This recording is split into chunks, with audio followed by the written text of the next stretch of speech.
हम सब के लिए और सभी देशवासियों के लिए इतना ही नहीं, विश्व के लोकतंत्र प्रेमी नागरिकों के लिए भी हमारे लिए ये बहुत ही गौरव का पल है। बड़े गर्व के साथ लोकतंत्र के उत्सव को मनाने का ये अवसर है।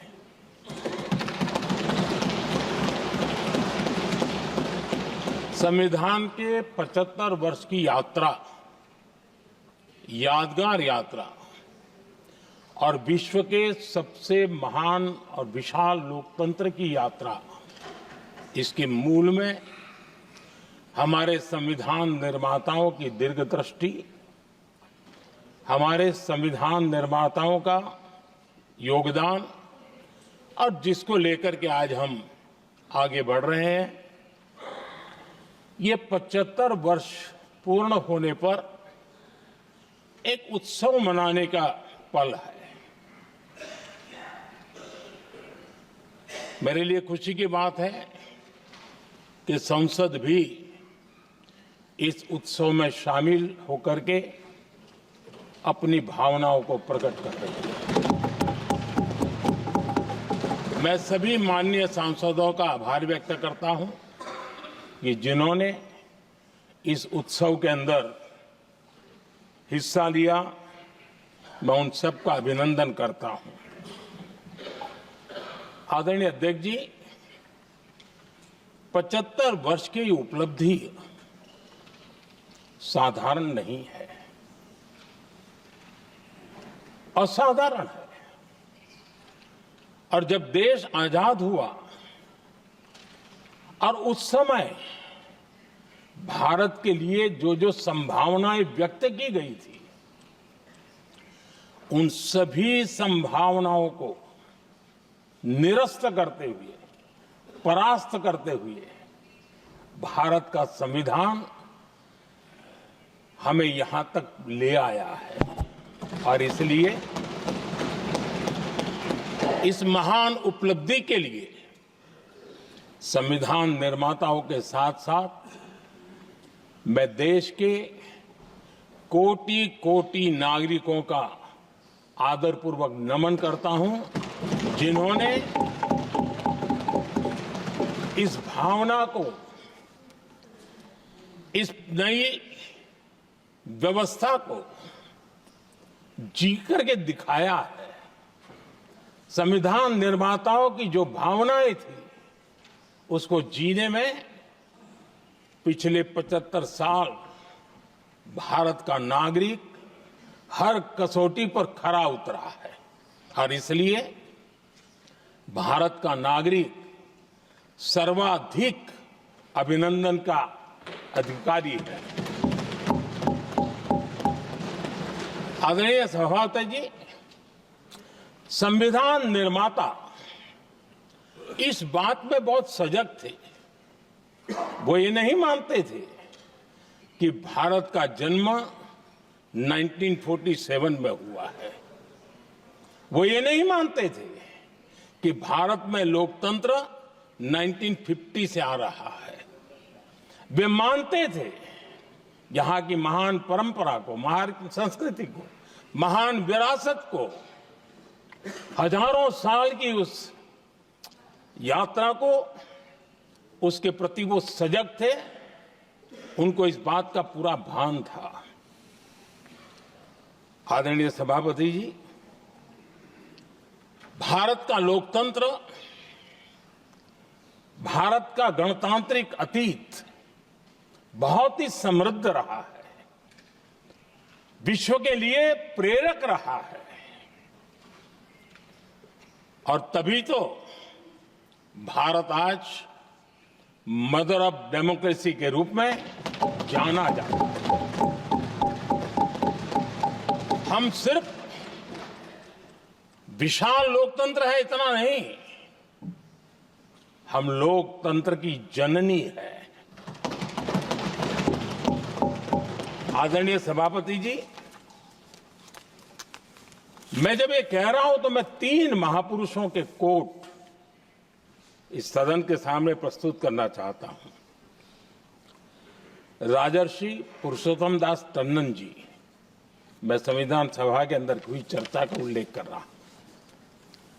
उन्होंने कहा था, सदियों के बाद हमारे देश में एक बार फिर ऐसी बैठक बुलाई गई है, यह हमारे मन में अपने गौरवशाली अतीत की याद दिलाती है, जब हम स्वतंत्र हुआ करते थे, जब सभाएं आयोजित की जाती थी जिसमें विद्वान लोग देश के महत्वपूर्ण मामलों पर चर्चा करने के लिए मिला करते थे। दूसरा कोट मैं पढ़ रहा हूं डॉक्टर राधाकृष्णन जी का। वे भी इस संविधान सभा के सदस्य थे। उन्होंने कहा था, इस महान राष्ट्र के लिए गणतांत्रिक व्यवस्था नई नहीं है। हमारे यहां ये इतिहास के शुरुआत से ही है। और तीसरा कोट मैं बाबा साहब आम्बेडकर का कह रहा हूं। बाबा साहब आम्बेडकर जी ने कहा था, ऐसा नहीं है कि भारत को पता नहीं था कि लोकतंत्र क्या होता है। एक समय था जब भारत में कई गणतंत्र हुआ करते थे। आदरणीय सभापति जी, हमारे संविधान के निर्माण की प्रक्रिया में हमारी देश की नारी शक्ति ने संविधान को सशक्त करने में बहुत बड़ी भूमिका निभाई थी। संविधान सभा में 15 माननीय महिला सदस्य थी और सक्रिय सदस्य थी। मौलिक चिंतन के आधार पर उन्होंने संविधान सभा की डिबेट को समृद्ध किया था। और वे सभी बहनें अलग अलग बैकग्राउंड थी, अलग अलग क्षेत्र की थी।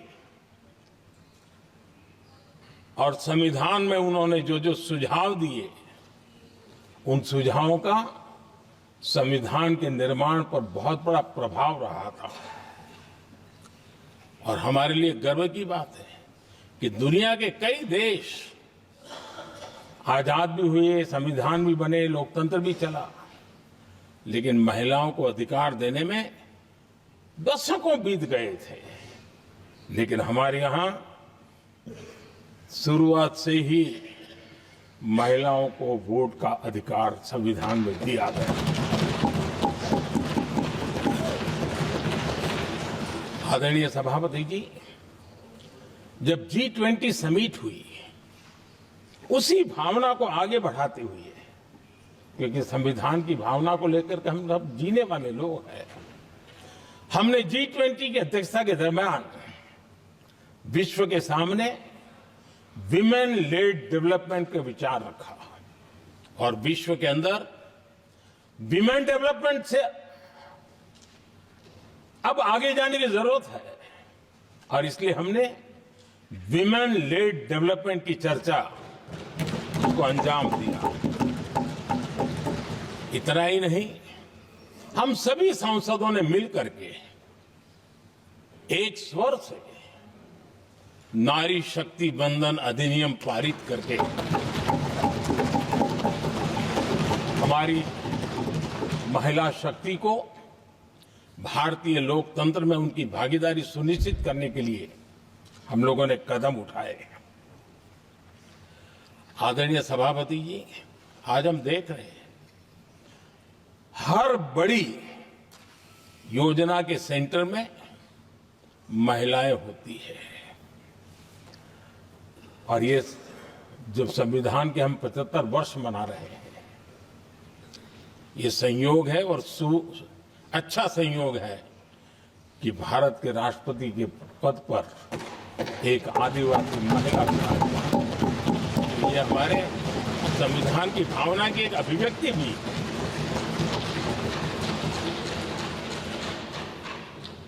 आदरणीय सभापति जी, इस सदन में भी लगातार हमारे महिला सांसदों की संख्या बढ़ रही है, उनका योगदान भी बढ़ रहा है। मंत्रिपरिषद में भी उनका योगदान बढ़ रहा है। आज सामाजिक क्षेत्र हो, राजनीतिक क्षेत्र हो, शिक्षा का क्षेत्र हो, खेलकूद का क्षेत्र हो, क्रिएटिव वर्ल्ड की दुनिया हो, जीवन के हर क्षेत्र में महिलाओं का योगदान, महिलाओं का प्रतिनिधित्व देश के लिए गौरव दिलाने वाला रहा है। विज्ञान के क्षेत्र में, खास करके स्पेस टेक्नोलॉजी में उनके योगदान की सराहना हर हिंदुस्तानी बड़े गर्व के साथ कर रहा है। और इन सब की सबसे बड़ी प्रेरणा हमारा संविधान है। आदरणीय सभापति जी, अब हमारा देश बहुत तेज गति से विकास कर रहा है। भारत बहुत ही जल्द विश्व की तीसरी बड़ी आर्थिक शक्ति बनने की दिशा में बहुत मजबूत कदम रख रहा है। और इतना ही नहीं, ये 140 करोड़ देशवासियों का संकल्प है कि जब हम आजादी की शताब्दी मनाएंगे, हम इस देश को विकसित भारत बना करके रहेंगे। ये हर भारतीय का संकल्प है, ये हर भारतीय का सपना है। लेकिन इस संकल्प से सिद्धि के लिए सबसे बड़ी आवश्यकता है, वो है भारत की एकता। हमारा संविधान भी भारत की एकता का आधार है। हमारे संविधान के निर्माण कार्य में इस देश के बड़े बड़े दिग्गज थे, स्वतंत्रता सेनानी थे, साहित्यकार थे, विवेचक थे, सामाजिक कार्यकर्ता थे, शिक्षाविद थे, कई फील्ड के प्रोफेशनल्स थे, मजदूर नेता थे, किसान नेता थे, समाज के हर वर्ग का प्रतिनिधित्व था और सबके सब भारत की एकता के प्रति बहुत ही संवेदनशील थे। जीवन के भिन्न भिन्न क्षेत्र से आए हुए, देश के अलग अलग भूभाग से आए हुए सभी लोग इस बात के प्रति सजग थे। और बाबा साहब अंबेडकर जी ने चेताया था। मैं बाबा साहब का कोट पढ़ रहा हूं। बाबा साहब अंबेडकर ने कहा था, समस्या ये है कि देश में जो विविधता से भरा जनमानस है, उसे किस तरह एक मत किया जाए, कैसे देश के लोगों को एक दूसरे के साथ होकर निर्णय लेने के लिए प्रेरित किया जाए, जिससे कि देश में एकता की भावना स्थापित हो। आदरणीय सभापति जी, मुझे बड़े दुख के साथ कहना है कि आजादी के बाद एक तरफ संविधान निर्माताओं के दिल दिमाग में एकता थी, लेकिन आजादी के बाद विकृत मानसिकता के कारण या स्वार्थवश अगर सबसे बड़ा प्रहार हुआ तो देश की एकता के मूल भाव पर प्रहार हुआ। विविधता में एकता, ये भारत की विशेषता रही है। हम विविधता को सेलिब्रेट करते हैं और इस देश की प्रगति भी विविधता को सेलिब्रेट करने में है। लेकिन गुलामी की मानसिकता में पले बड़े लोगों ने, भारत का भला न देख पाने वाले लोगों ने, और जिनके लिए हिंदुस्तान 1947 में ही पैदा हुआ, ये जो धारणा बननी थी, उनके लिए वो विविधता में विरोधाभास ढूंढते रहे। इतना ही नहीं, विविधता के इस अमूल्य खजाना है हमारा, उसको सेलिब्रेट करने के बजाय उस विविधता में ऐसे जहरीले बीज बोने के प्रयास करते रहे ताकि देश की एकता को चोट पहुंचे। आदरणीय सभापति जी, हमें विविधता का उत्सव हमारे जीवन का अंग बनाना होगा और वही बाबा साहब आंबेडकर को सच्ची श्रद्धांजलि होगी। आदरणीय सभापति जी, मैं संविधान के प्रकाश में ही मेरी बातों को रखना चाहता हूं और इसलिए अगर आप हमारी नीतियों को देखेंगे, पिछले 10 साल देश की जनता ने हमें जो सेवा करने का मौका दिया है, हमारी निर्णयों की प्रक्रिया को देखेंगे तो भारत की एकता को मजबूती देने का निरंतर हम प्रयास करते रहे हैं। आर्टिकल 370 देश की एकता में रुकावट बना पड़ा था, दीवार बना पड़ा था। देश की एकता हमारी प्राथमिकता थी, जो कि हमारी संविधान की भावना थी और इसलिए धारा 370 को हमने जमीन पर उतार दिया, क्योंकि देश की एकता हमारी प्राथमिकता है। आदरणीय सभापति जी, इस इतने बड़े विशाल देश में अगर आर्थिक रूप से हमें आगे बढ़ना है, हमारी व्यवस्थाओं को और विश्व को भी निवेश के लिए आना है, तो भारत में अनुकूल व्यवस्थाएं चाहिए और उसी में से हमारे देश में एक लंबे अरसे तक जीएसटी को लेकर के चर्चा चलती रही। मैं समझता हूं इकोनॉमिक यूनिटी के लिए जीएसटी ने बहुत बड़ी भूमिका अदा की है। उस समय पहले की सरकार का भी कुछ योगदान है। वर्तमान समय में हमको इसको आगे बढ़ाने का अवसर मिला और हमने इसको किया, और वो भी वन नेशन वन टैक्स उस भूमिका को आगे बढ़ा रहा है।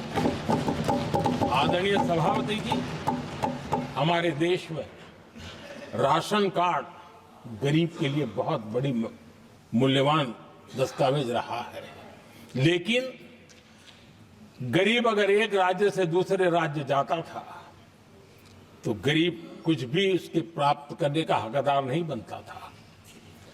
इतना बड़ा देश पर उसका किसी भी कोने में जाए उसका उतना ही अधिकार है। एकता के उस भाव को मजबूत करने के लिए हमने one nation one ration card की बात को मजबूत। आदरणीय सभापति जी, देश के गरीब को, देश के सामान्य नागरिक को अगर मुफ्त में इलाज मिले तो गरीबी से लड़ने की उसकी ताकत अनेक गुना बढ़ जाती है। लेकिन उसके लिए जहां वो काम करता है वहां पर तो मिल जाए, लेकिन किसी काम बस वो बाहर गया है और वहां पर वो जीवन और मृत्यु की लड़ाई लड़ता हो, ऐसे समय अगर उसको सुविधा नहीं मिलेगी तो व्यवस्था किस काम की। और इसलिए देश की एकता के मंत्र को जीने वाले हम लोगों ने ये तय किया कि one nation one health card, और इसलिए हमने आयुष्मान भारत योजना बनाई। आज बिहार के दूर दराज क्षेत्र का व्यक्ति भी अगर पुणे में कुछ काम कर रहा है और अचानक बीमार हो गया तो उसके लिए आयुष्मान कार्ड होना बहुत इनफ है, उसकी सेवा मिल सकती है। आदरणीय सभापति जी, हम जानते हैं देश में कई बार ऐसा हुआ कि देश के एक हिस्से में बिजली थी लेकिन बिजली सप्लाई नहीं हो रही थी और उसके कारण दूसरे इलाके में अंधेरा था, और पिछली सरकार में हमने विश्व के अंदर भारत की बदनामी हेडलाइन से हुआ करती थी अंधेरे की, वो दिन हमने देखे हैं। और तब जाकर के एकता के मंत्र को लेकर के संविधान की भावना को जीने वाले हम लोगों ने वन नेशन वन ग्रिड को परिपूर्ण कर दिया और इसलिए आज बिजली के प्रवाह को निर्विरोध रूप से हिंदुस्तान के हर कोने में ले जाया जा सकता है। आदरणीय सभापति जी, हमारे देश में इंफ्रास्ट्रक्चर में भी भेदभाव की बू आती रही है। हमने उसे मिटा करके देश की एकता को ध्यान में रखते हुए, एक संतुलित विकास को ध्यान में रखते हुए हमने उस भेदभाव, उस भावना को खत्म करके एकता को मजबूत किया।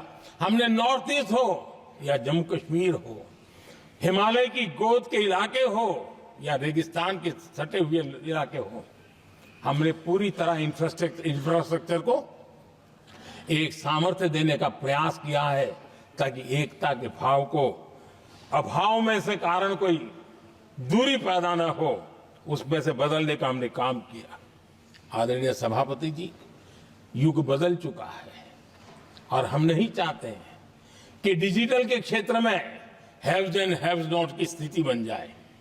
देश के लिए समान रूप से, और इसलिए दुनिया के अंदर बड़े गर्व के साथ हम कहते हैं कि भारत का जो डिजिटल इंडिया की जो सक्सेस स्टोरी है, उसका एक कारण है हमने टेक्नोलॉजी को डेमोक्रेटाइज करने का प्रयास किया है और उसी का भाग है कि हमारे संविधान निर्माताओं ने हमें दिशा दिखाई है कि हमने ऑप्टिकल फाइबर हिंदुस्तान की हर पंचायतों तक ले जाने का प्रयास किया है ताकि भारत की एकता को मजबूती देने में हमें ताकत मिले। आदरणीय सभापति जी, हमारा संविधान की अपेक्षा है एकता की और इसी को ध्यान में रखते हुए हमने मातृभाषा के महात्म्य को स्वीकारा है।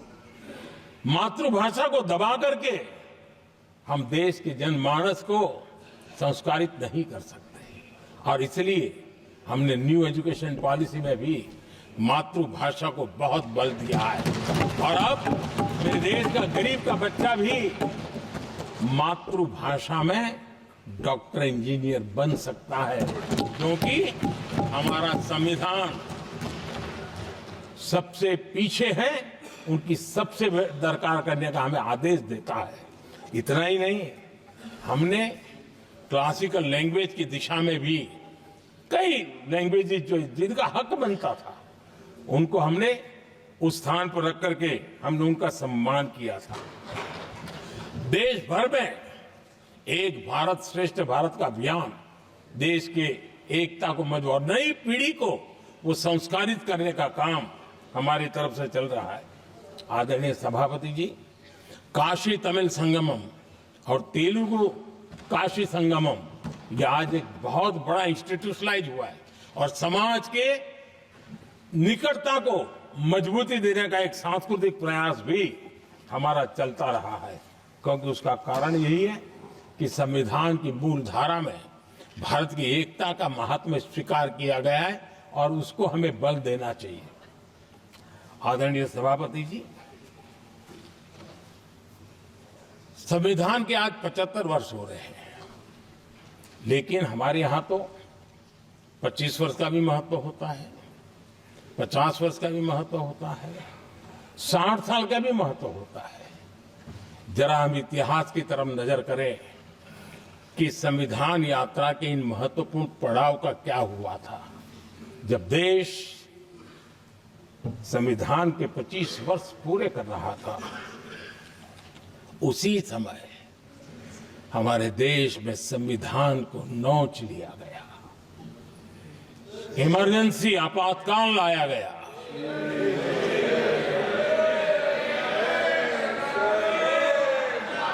संवैधानिक व्यवस्थाओं को समाप्त कर दिया गया, देश को जेल खाना बना दिया गया, नागरिकों के अधिकारों को लूट लिया गया, प्रेस की स्वतंत्रता को ताले लगा दिए गए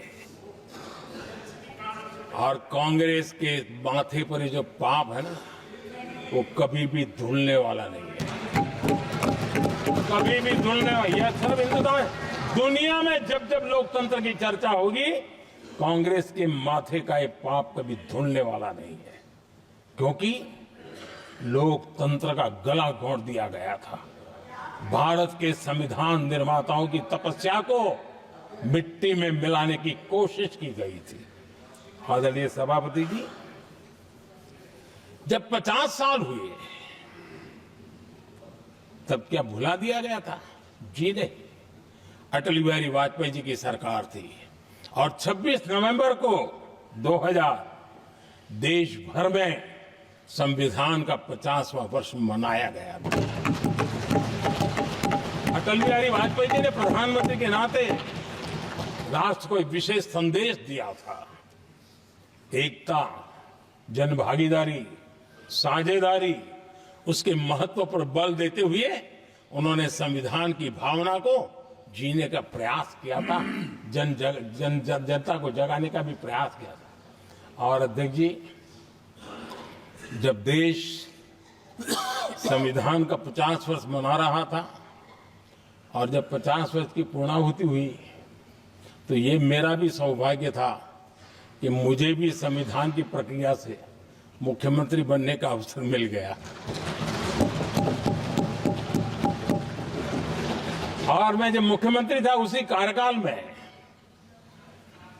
संविधान के 60 साल हुए और तब मैंने तय किया था मुख्यमंत्री के नाते कि हम गुजरात में संविधान के 60 साल मनाएंगे। और इतिहास में पहली बार ऐसा हुआ है जब संविधान के ग्रंथ को हाथी पर बनाई हुई अंबाड़ी में रखा गया उस विशेष व्यवस्था में रखा गया। हाथी पर संविधान की यात्रा निकल, संविधान गौरव यात्रा निकाली गई और राज्य का मुख्यमंत्री उस संविधान के नीचे हाथी के बगल में पैदल चल रहा था और देश को संविधान का महात्मा समझाने का सांकेतिक प्रयास कर रहा था। ये सौभाग्य भी मुझे प्राप्त हुआ था क्योंकि हमारे लिए संविधान का महत्व क्या है। और आज 75 साल हुए हमें अवसर मिला और मुझे याद है जब मैंने लोकसभा के पुराने सदन के अंदर जब 26 नवंबर को संविधान दिवस मनाने की बात कही थी तब एक वरिष्ठ नेता ने सामने से आवाज उठाई थी कि 26 जनवरी तो है, 26 नवंबर की क्या जरूरत है। क्या भावना घर कर गई थी, ये बहुत पुरानी बात नहीं है। इसी सदन में मेरे सामने हुआ था। लेकिन आदरणीय सभापति जी, मेरे लिए खुशी की बात है कि इस विशेष सत्र में अच्छा होता संविधान की शक्ति, संविधान की विविधताओं पर चर्चा होती, नई पीढ़ी को काम आता। लेकिन हर एक की अपनी अपनी मजबूरियां होती है, हर कोई अपना दुख किसी न किसी रूप में प्रकट करता रहता है। कईयों ने अपनी विफलताओं का दुख प्रकट किया है। अच्छा होता दलगत की भावनाओं से उठ करके देश हित में संविधान की चर्चा हुई होती तो समृद्धि मिलती अनेक देश की नई पीढ़ी को। आदरणीय सभापति जी, मैं तो संविधान के प्रति विशेष आदर का भाव व्यक्त करना चाहूंगा कि संविधान की भावना थी कि मेरे जैसे अनेक लोग जो यहां पहुंच नहीं पाते, ये संविधान था जिसके कारण हम पहुंच पाए। क्योंकि हमारा कोई बैकग्राउंड नहीं था, हम यहां तक कैसे आते हैं? ये संविधान का सामर्थ्य था, जनता जनार्दन के आशीर्वाद थे। इतना बड़ा दायित्व, और मेरे जैसे बहुत लोग यहाँ भी जिनका ऐसा कोई बैकग्राउंड नहीं है, यही एक सामान्य परिवार से आए हैं और आज संविधान ने हमें यहाँ तक पहुँचाया है। और ये भी कितना बड़ा सौभाग्य है कि हमें देश ने इतना स्नेह दिया, एक बार नहीं, दो बार नहीं, 3 बार। ये हमारे संविधान के बिना संभव नहीं था। आदरणीय सभापति जी,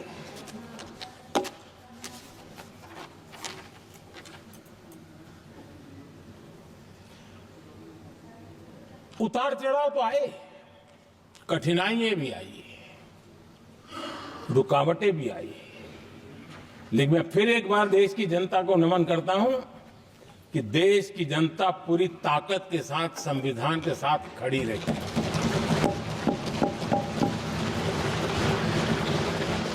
आदरणीय सभापति जी, मैं आज यहां किसी की व्यक्तिगत आलोचना करना नहीं चाहता हूं, लेकिन तथ्यों को देश के सामने रखना जरूरी है और इसलिए मैं तथ्यों को रखना चाहता हूं। कांग्रेस के एक परिवार ने संविधान को चोट पहुंचाने में कोई कोर कसर नहीं छोड़ी है।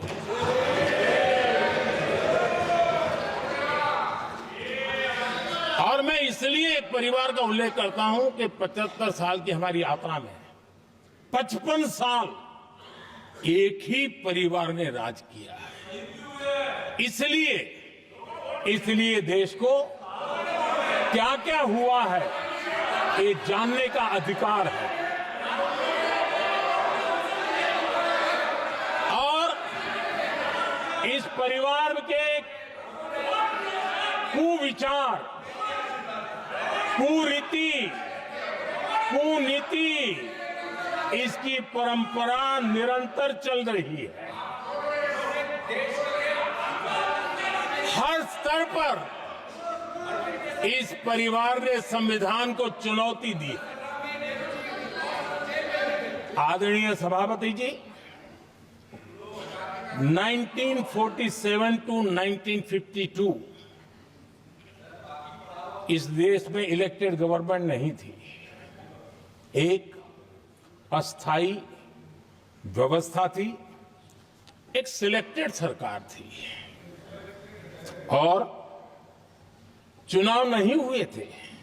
और जब तक चुनाव न हो तब तक एक इंटरिम व्यवस्था के रूप में कोई खाका खड़ा करना चाहिए, किया गया था। 1952 के पहले राज्यसभा का भी गठन नहीं हुआ था, राज्यों में भी कोई चुनाव नहीं थे, जनता का कोई आदेश नहीं था। उसके बावजूद भी और अभी तो संविधान निर्माताओं ने इतना मंथन करके संविधान बनाया था। 1951 में जबकि चुनी हुई सरकार नहीं थी, उन्होंने ऑर्डिनेंस करके संविधान को बदला और किया क्या? अभिव्यक्ति की आजादी पर हमला कर दिया गया।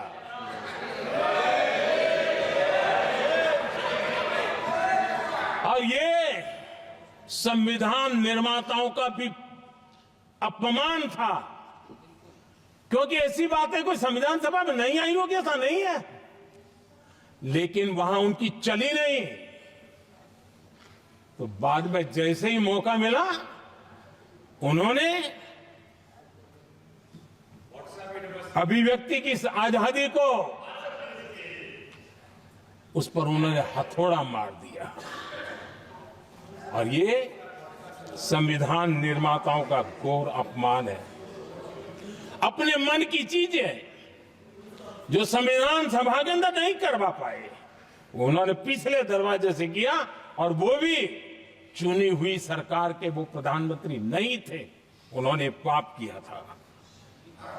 इतना ही नहीं, आदरणीय सभापति जी, उसी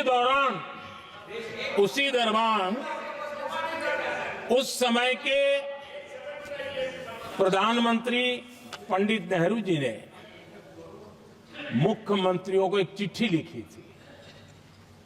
उस चिट्ठी में उन्होंने लिखा था, नेहरू जी लिखते हैं, अगर संविधान हमारे, आगे नेहरू जी लिखते हैं, अगर संविधान हमारे रास्ते के बीच में आ जाए, ये नेहरू जी लिख रहे हैं, अगर संविधान हमारे रास्ते के बीच में आ जाए, आगे नेहरू जी कह रहे हैं, तो हर हाल में संविधान में परिवर्तन करना चाहिए। ये नेहरू जी ने मुख्यमंत्रियों को चिट्ठी लिखी।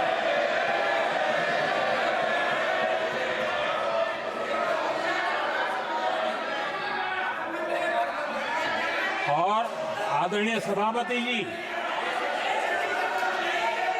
ये भी देखिए 1951 में ये पाप किया गया, लेकिन देश चुप नहीं था। उस समय राष्ट्रपति डॉक्टर राजेंद्र प्रसाद जी ने चेताया ये गलत हो रहा है। उस समय स्पीकर पद पर बैठे हुए हमारे स्पीकर महोदय ने भी पंडित जी को कहा गलत कर रहे हो। इतना ही नहीं, आचार्य कृपलानी जी, जयप्रकाश नारायण जैसे महान कांग्रेसी लोगों ने भी पंडित नेहरू ने कहा कि ये रोको, लेकिन पंडित जी का अपना संविधान चलता था और इसलिए उन्होंने इतने वरिष्ठ महानुभावों की सलाह मानी नहीं और उसे भी उन्होंने दरकिनार कर दिया। और आदरणीय सभापति जी, ये संविधान संशोधन करने का ऐसा खून कांग्रेस के मुंह लग गया कि समय समय पर वो संविधान का शिकार करती रही। ये खून मुंह पे लग गया। इतना ही नहीं, संविधान के स्पिरिट को लहू लहान करती रही। आदरणीय सभापति जी, करीब 6 दशक में 75 बार संविधान बदला गया। आदरणीय सभापति जी,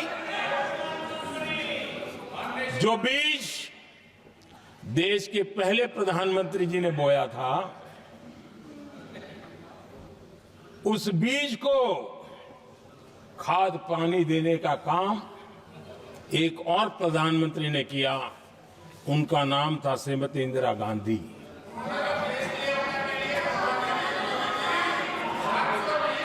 जो पाप पहले प्रधानमंत्री करके गए और जो खून लग गया था 1971 में, सुप्रीम कोर्ट का एक फैसला आया था। उस सुप्रीम कोर्ट के फैसले को संविधान बदल करके पलट दिया गया और 71 में ये संविधान संशोधन किया गया था। और क्या था, उन्होंने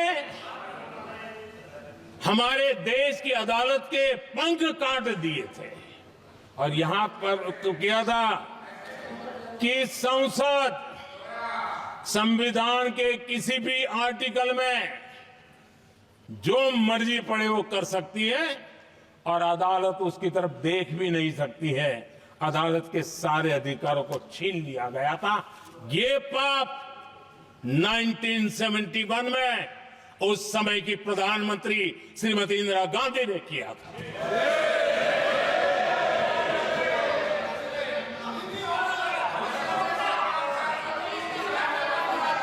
और इस परिवर्तन ने इंदिरा जी की सरकार को मौलिक अधिकारों को छीनने का और न्यायपालिका पर नियंत्रण करने का अधिकार दिया, सक्षम बना दिया था। आदरणीय सभापति जी, खून मुंह पे लग गया था, कोई रोकने वाला था नहीं। और इसलिए जब इंदिरा जी के चुनाव को गैर रीति के कारण, असंवैधानिक तरीके से चुनाव लड़ने के कारण अदालत ने उनके चुनाव को खारिज कर दिया और उनको एमपी पद छोड़ने की नौबत आई, तो उन्होंने गुस्से में आकर के देश पर इमरजेंसी थोप दी, आपातकाल लगा दिया। अब अपनी कुर्सी बचाने के लिए। और उसके बाद इतना ही नहीं, उन्होंने इमरजेंसी तो लगाई, संविधान का दुरुपयोग तो किया ही किया, भारत के लोकतंत्र का गला तो घोंट ही दिया। लेकिन 1975 में 39वां संशोधन किया और उसमें उन्होंने क्या किया, राष्ट्रपति, उपराष्ट्रपति, प्रधानमंत्री, अध्यक्ष, इनके चुनाव के खिलाफ कोई कोर्ट में जा ही नहीं सकता है, ऐसा उन्होंने, और वो भी रिट्रोस्पेक्टिव किया, आगे के लिए नहीं, पीछे का भी, अपने पापों का भी उन्होंने। और आदरणीय सभापति जी, मैं संविधान की बात कर रहा हूं, मैं संविधान के आगे पीछे कुछ नहीं बोल रहा हूं।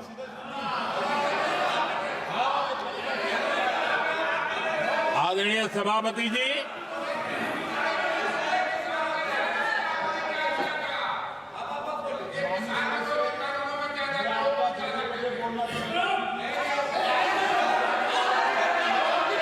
आदरणीय सभापति जी, इमरजेंसी में लोगों के अधिकार छीन लिए गए, देश के हजारों लोगों को जेलों में ठूंस दिया गया, न्यायपालिका का गला घोंट दिया गया, अखबारों की स्वतंत्रता पर ताले लगा दिए गए। इतना ही नहीं, कमिटेड जुडिशरी, इस विचार को उन्होंने पूरी ताकत दी। और इतना ही नहीं, जिस जस्टिस एच.आर. खन्ना ने उनके चुनाव में उनको खिलाफ जो जजमेंट दिया था, वो इतना गुस्सा भरा था कि जब जस्टिस एच.आर. खन्ना, जो सीनियरिटी के आधार पर सुप्रीम कोर्ट के चीफ जस्टिस बनने थे, जिन्होंने संविधान के सम्मान करते हुए उस पीरियड से इंदिरा जी को सजा दी थी, उन्होंने मुख्य न्यायाधीश नहीं बनने दिया। ये संविधान और अलोकतांत्रिक प्रक्रिया रही।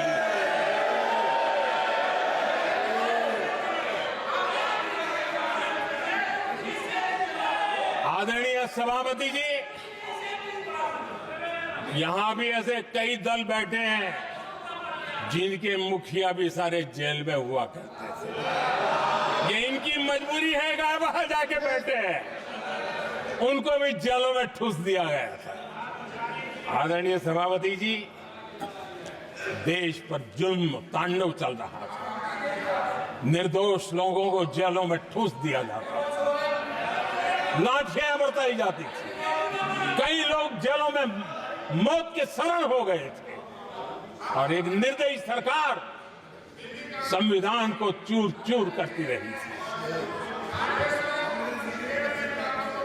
आदरणीय सभापति जी, ये परंपरा यहां नहीं रुकी।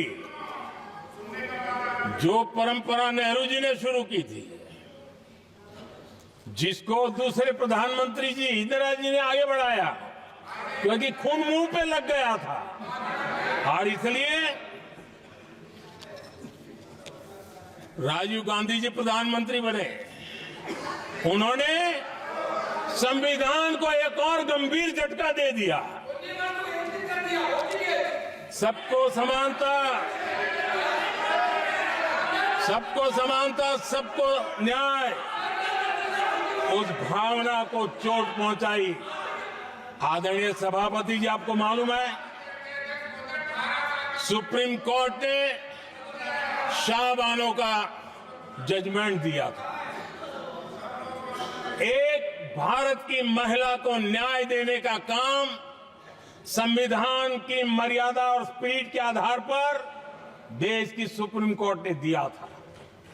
एक वृद्ध महिला को उसका हक मिला था सुप्रीम कोर्ट से, लेकिन उस समय के प्रधानमंत्री राजीव गांधी ने शाहबानो की उस भावना को सुप्रीम कोर्ट की उस भावना को नकार दिया और उन्होंने वोट बैंक की राजनीति के खातिर संविधान की भावना को बलि चढ़ा दिया और कट्टरपंथियों के सामने सर झुकाने का काम कर दिया। उन्होंने न्याय के लिए तड़प रही एक वृद्ध महिला को साथ देने के बजाय उन्होंने कट्टरपंथियों का साथ दिया। संसद में कानून बना करके सुप्रीम कोर्ट के निर्णय को फिर एक बार पलट दिया गया। आदरणीय सभापति जी, बात वहां से नहीं अटकी है। नेहरू जी ने शुरू किया, इंदिरा जी ने आगे बढ़ाया और राजीव जी ने भी उसको ताकत दी, खाद पानी देने का काम किया। क्यों? संविधान के साथ खिलवाड़ करने का लहू उनके मुंह लग गया। आदरणीय सभापति जी, अगली पीढ़ी भी इसी खिलवाड़ में जुड़ी पड़ी है। एक किताब को मैं कोट कर रहा हूं। उस किताब में जो लिखा गया है और उसमें प्रधानमंत्री उस समय के मेरे पहले जो प्रधानमंत्री थे उनको कोट किया है। उन्होंने कहा है, मुझे यह स्वीकार करना होगा कि पार्टी अध्यक्ष सत्ता का केंद्र है। ये मनमोहन सिंह जी ने कहा है, जो एक किताब में लिखा गया है। मुझे यह स्वीकार करना होगा कि पार्टी अध्यक्ष सत्ता का केंद्र है। सरकार पार्टी के प्रति जवाबदेह है। इतिहास में पहली बार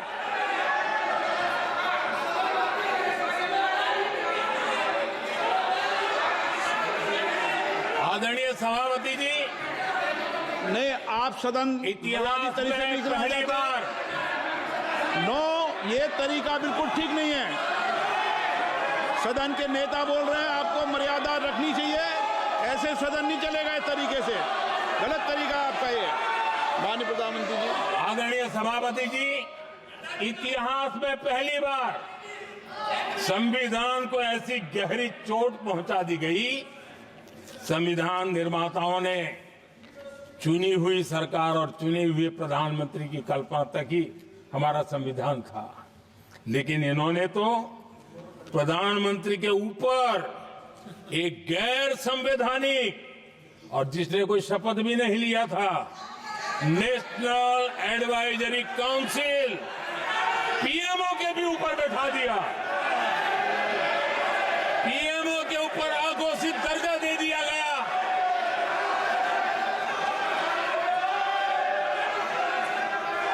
आदरणीय सभापति जी, इतना ही नहीं, और एक पीढ़ी आगे चले और उस पीढ़ी ने क्या किया?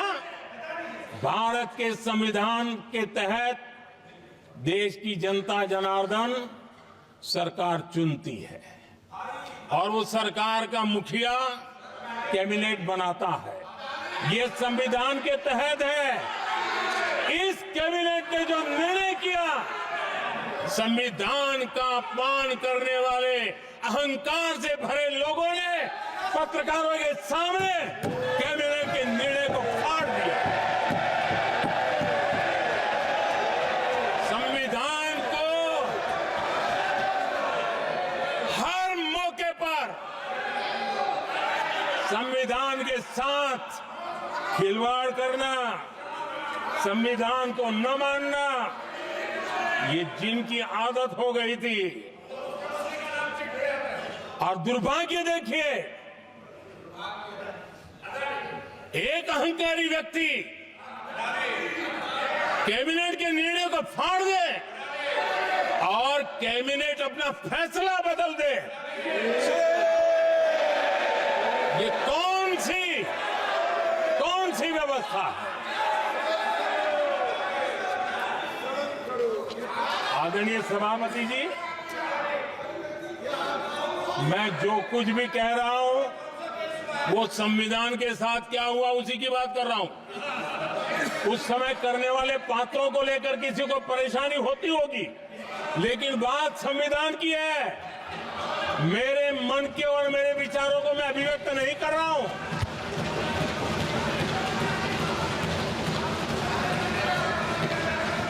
आदरणीय सभापति जी, कांग्रेस ने निरंतर संविधान की अवमानना की, संविधान के महत्व को कम किया। कांग्रेस इसके अनेक उदाहरणों से भरा पड़ा हुआ है। संविधान के साथ धोखेबाजी कैसे करते थे, संवैधानिक संस्थाओं को कैसे नहीं मानते थे, इस देश में बहुत कम लोगों को मालूम होगा। 370 की तो पता है सबको, 35A का पता बहुत कम है। संसद में आए बिना, जबकि संसद में आना पड़ता, संसद को ही अस्वीकार कर दिया गया।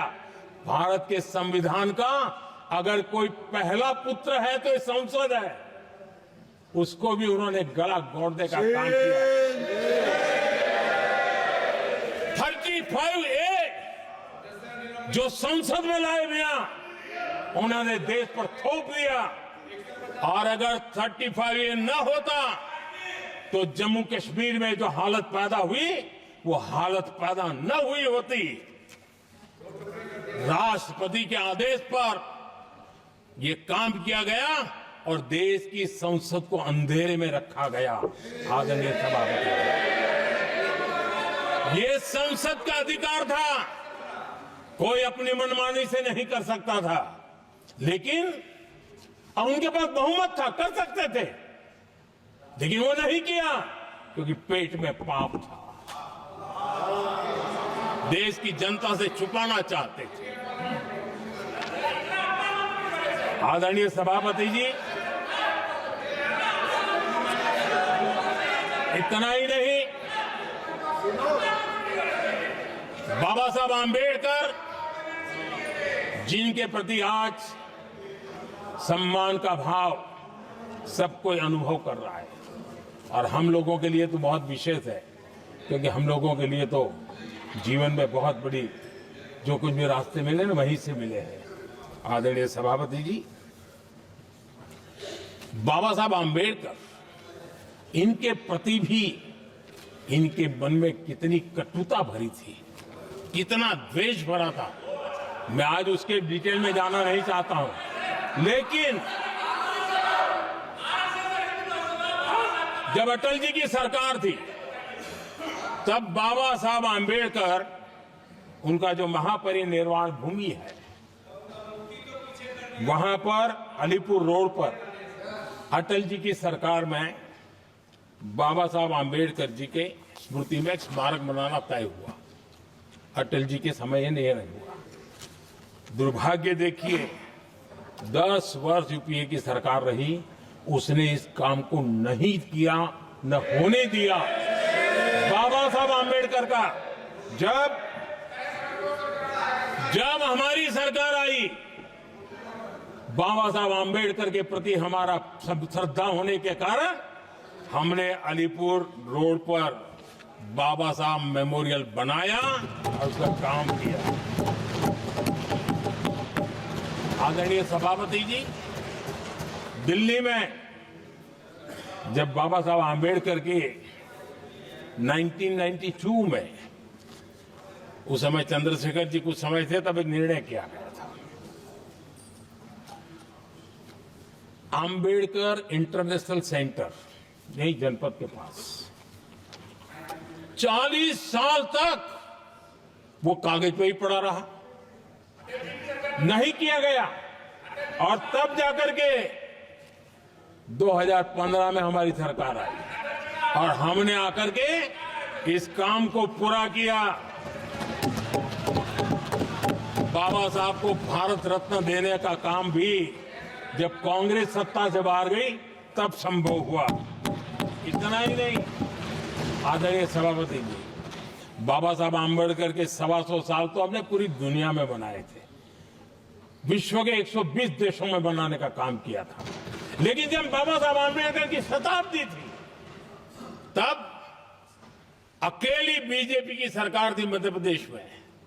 सुंदरलाल जी पटवा हमारे मुख्यमंत्री जी थे।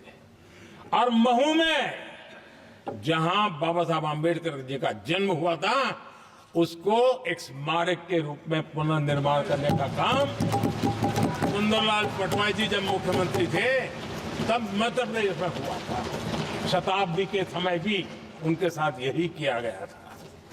आदरणीय सभापति जी,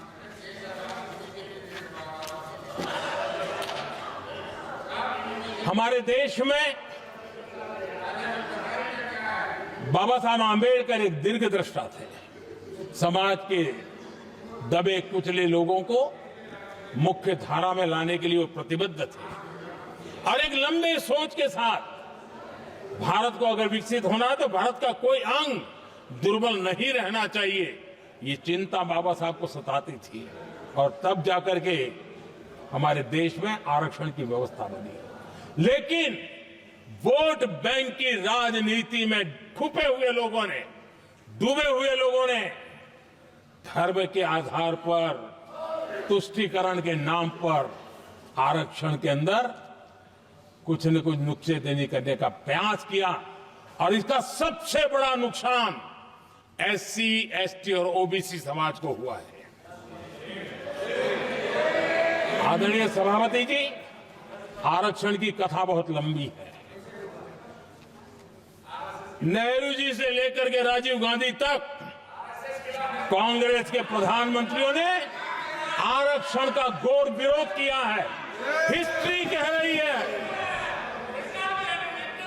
आरक्षण के विरोध में लंबी लंबी चिट्ठियां स्वयं नेहरू जी ने लिखी है, मुख्यमंत्रियों को लिखी है।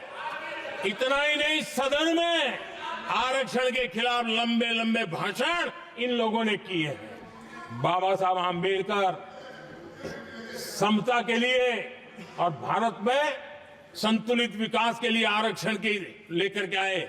उन्होंने उसके खिलाफ भी झंडा ऊंचा किया हुआ था। दशकों तक मंडल कमीशन के रिपोर्ट को डिब्बे में डाल दिया था। जब कांग्रेस को देश ने हटाया, जब कांग्रेस गई, तब जाकर के ओबीसी को आरक्षण मिला। तब तक ओबीसी को आरक्षण नहीं मिला। ये कांग्रेस का पाप है। अगर उस समय मिला होता तो आज देश के अनेक पदों पर ओबीसी समाज के लोग भी देश की सेवा करते, लेकिन नहीं करने दिया, नहीं होने दिया। ये पाप इन्होंने किया था। आदरणीय सभापति जी, जब हमारे यहां संविधान का निर्माण चल रहा था, तब संविधान निर्माताओं ने धर्म के आधार पर आरक्षण होना चाहिए कि नहीं होना चाहिए, इस विषय पर घंटों तक, दिनों तक गहन चर्चा की है, विचार विमर्श किया है और सबका मत बना है कि भारत जैसे देश की एकता और अखंडता के लिए धर्म के, संप्रदाय के आधार पर आरक्षण नहीं हो सकता है। सुविचारित मत था, ऐसा नहीं कि भूल गए थे, रह गया था। सोच विचार कर तय किया गया था कि भारत की एकता और अखंडता के लिए संप्रदाय और धर्म के आधार पर यह नहीं होगा। लेकिन कांग्रेस ने सत्ता सुख के लिए, सत्ता भूख के लिए, अपनी वोट बैंक को खुश करने के लिए धर्म के आधार पर आरक्षण का नया खेल खेला है, जो संविधान की भावना के खिलाफ है। इतना ही नहीं, दे भी दिया कुछ जगह पे और सुप्रीम कोर्ट से झटके लग रहे हैं। और इसलिए अब दूसरे बहाने से बहाने बता रहे हैं, ये करेंगे, वो करेंगे। मन में साफ है, धर्म के आधार पर आरक्षण देना चाहते हैं, इसलिए खेल खेले जा रहे हैं। संविधान निर्माताओं के भावनाओं पर गहरी चोट करने का यह निर्लज्ज प्रयास है। आदरणीय सभापति जी, आदरणीय सभापति जी,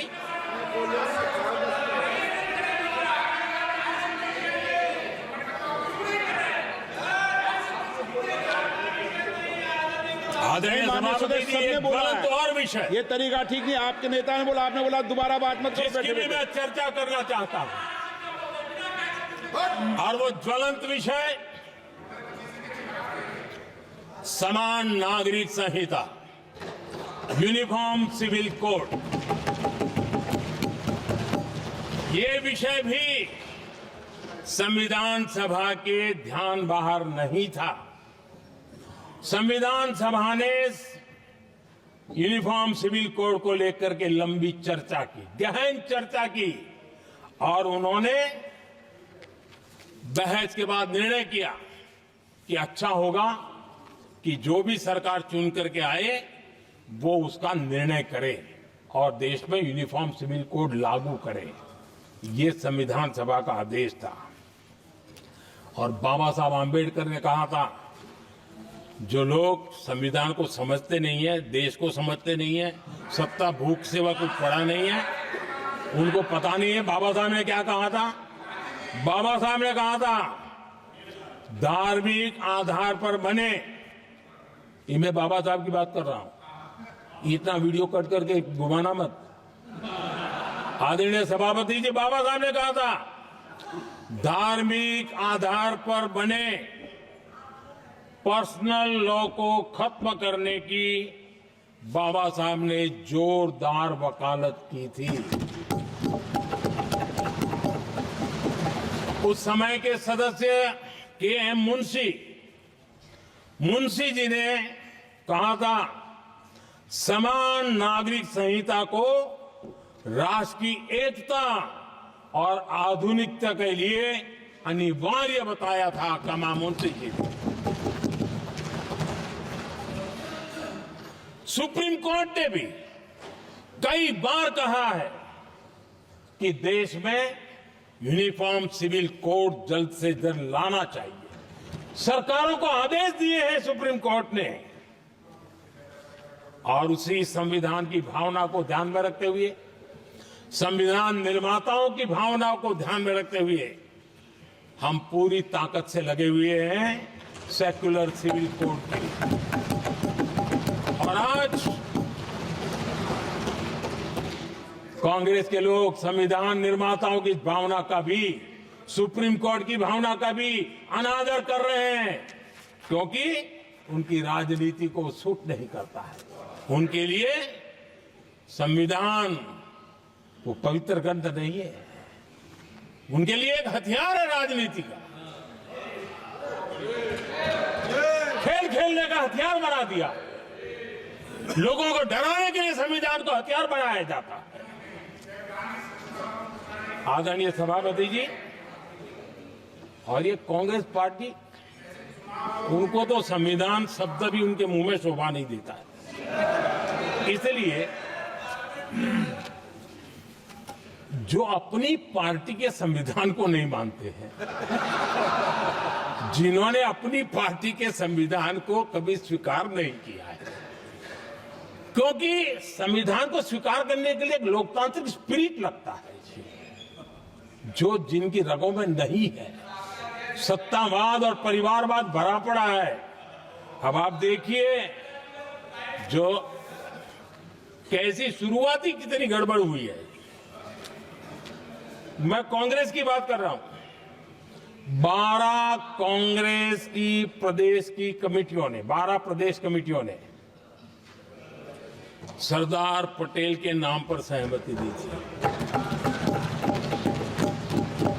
नेहरू जी के साथ एक भी कमेटी नहीं थी, नॉट अ सिंगल। संविधान के तहत सरदार साहब ही देश के प्रधानमंत्री बनते हैं, लेकिन लोकतंत्र में श्रद्धा नहीं, खुद के संविधान पर विश्वास नहीं, खुद के ही संविधान को स्वीकारना नहीं, और सरदार साहब देश के प्रधानमंत्री नहीं बन सके और ये बैठ गए। जो लोग अपनी पार्टी के संविधान को जो लोग अपनी पार्टी के संविधान को नहीं मानते, वो कैसे देश के संविधान को स्वीकार कर सकते हैं?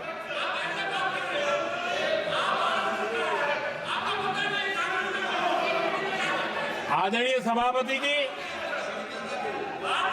जो लोग संविधान में लोगों के नाम ढूंढते रहते हैं, मैं जरा बताना चाहता हूं, कांग्रेस पार्टी के एक अध्यक्ष हुआ करते थे और वो अति पिछड़े समाज से आते थे।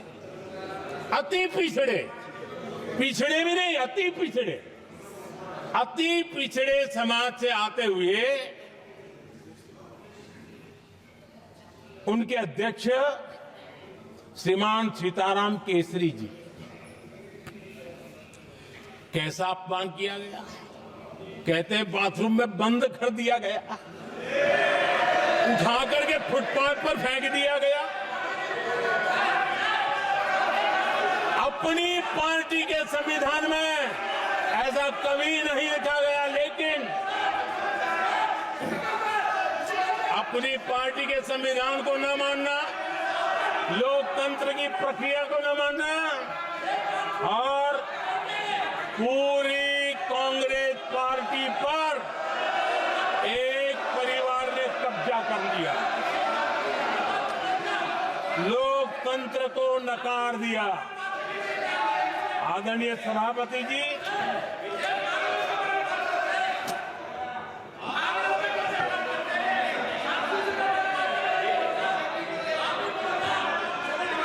तो आपके सदस्यों ने क्या क्या बोला था, ठीक नहीं है। आप जब सदन के नेता बोल रहे हैं तो सदन की मर्यादा को रखो, अच्छी परंपरा को बनाओ। संविधान के साथ खिलवाड़ करना, संविधान के स्पिरिट को तहस नहस करना, ये कांग्रेस की रगों में रहा है। हमारे लिए संविधान, उसकी पवित्रता, उसकी शुचिता हमारे लिए सर्वोपरि है। और ये शब्दों में नहीं है, जब जब हमें कसौटी पर कसा गया है, हम तप करके निकले हुए लोग हैं। मैं उदाहरण देना चाहता हूं, 1996 में सबसे बड़े दल के रूप में भारतीय जनता पार्टी जीत करके आई, सबसे बड़ा दल था। और राष्ट्रपति जी ने संविधान की भावना तहत सबसे बड़े दल को प्रधानमंत्री के शपथ के लिए बुलाया और 13 दिन सरकार चली। अगर हमें संविधान के स्पिरिट के प्रति हमारा भावना न होती तो हम भी ये बांटो, वो बांटो, ये दे दो, वो दे दो, इसको डिप्टी पीएम बना दो, इसको ढिकना बना दो, हम भी सत्ता सुख भोग सकते थे। लेकिन अटल जी ने सौदेबाजी का रास्ता नहीं चुना, संविधान के सम्मान का रास्ता चुना और 13 दिन के बाद इस्तीफा देना स्वीकार कर दिया। ये ऊंचाई है हमारी लोकतंत्र की। इतना ही नहीं, 1998 में एनडीए की सरकार थी, सरकार चल रही थी, लेकिन कुछ लोगों को हम नहीं तो कोई नहीं, ये जो एक परिवार का खेल चला है, अटल जी की सरकार को स्थिर करने के लिए खेल चले गए। वोट हुआ, खरीद फरोख्त तब भी हो सकती थी, बाजार में माल तब भी बिकता था, लेकिन संविधान की भावना के प्रति समर्पित अटल बिहारी वाजपेयी जी की सरकार ने एक वोट से हारना पसंद किया, इस्तीफा दिया, लेकिन असंवैधानिक कोई कृत्य नहीं किया। ये हमारा इतिहास है, ये हमारे संस्कार है, ये हमारी परंपरा है। और दूसरी तरफ अदालत ने भी जिस पर थप्पा मार दिया, कैश फॉर वोट का कांड, एक लघुमती सरकार को बचाने के लिए संसद में नोटों के ढेर साक्ष्य के रूप में रखे गए, असंवैधानिक तरीका। सरकार बचाने के लिए भारत के लोकतंत्र की भावना को बाजार बना दिया गया, वोट खरीदे गए। आदरणीय सभापति जी, 90 के दशक में कई सांसदों को रिश्वत देने का पाप, यह संविधान की भावना थी कि 140 करोड़ वासियों के मन में जो लोकतंत्र पनपा है, उस लोकतंत्र के साथ यह खिलवाड़। कांग्रेस के लिए सत्ता सुख, सत्ता की भूख, यही एकमात्र कांग्रेस का इतिहास है, कांग्रेस का वर्तमान है। आदरणीय सभापति जी, 2014 के बाद एनडीए को सेवा का मौका मिला, संविधान और लोकतंत्र को मजबूती मिली। ये पुरानी जो बीमारियों थी, उस बीमारी से मुक्ति का हमने एक अभियान चलाया। बीते 10 साल यहां से पूछा गया, हमने भी संविधान संशोधन किए। जी हां, हमने भी संविधान संशोधन किए हैं, देश की एकता के लिए, देश की अखंडता के लिए, देश के उज्जवल भविष्य के लिए और संविधान की भावना के प्रति पूर्ण समर्पण के साथ किए हैं।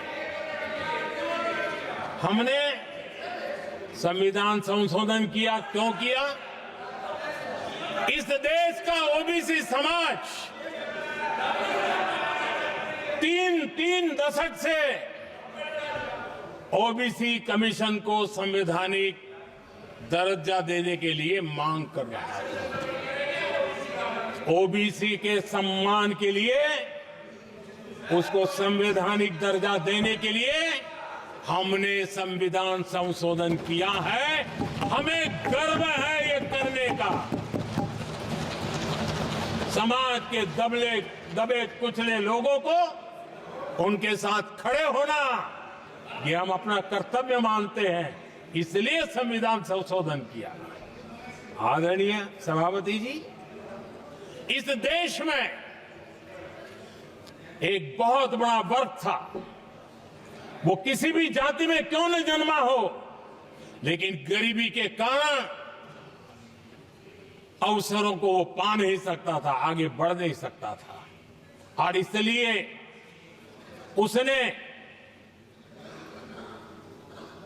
असंतोष की ज्वाला भड़क रही थी और सबकी मांग रहती थी, कोई निर्णय नहीं करता था। हमने संविधान संशोधन किया, सामान्य जन के गरीब परिवार के 10% आरक्षण का किया, और ये पहला आरक्षण का संशोधन था। देश में कोई विरोध का स्वर नहीं उठा, हर किसी ने प्यार से उसको स्वीकार किया। संसद ने भी सहमति के साथ पारित किया, क्योंकि समाज की एकता की उसमें ताकत पड़ी थी, संविधान की भावनाओं का भाव पड़ा था, सबने सहयोग किया था, तब जाकर के हुआ था। आदरणीय सभापति जी, जी हां, हमने भी संविधान में संशोधन किए हैं, लेकिन हमने संविधान में संशोधन किया महिलाओं को शक्ति देने के लिए। संसद और विधानसभा में, और संसद का पुराना भवन गवाह है, जब देश महिलाओं को आरक्षण देने के लिए आगे बढ़ रहा था और कानून बिल पेश हो रहा था, तब उन्हीं का एक साथी दल वेल में आता है, कागज छीन लेता है, फाड़ देता है और सदन स्थगित हो जाता है और 40 साल तक विषय लटका रहता है। और वो आज उनके मार्गदर्शक है, जिन्होंने देश की महिलाओं के साथ अन्याय किया, वो उनके मार्गदर्शक है।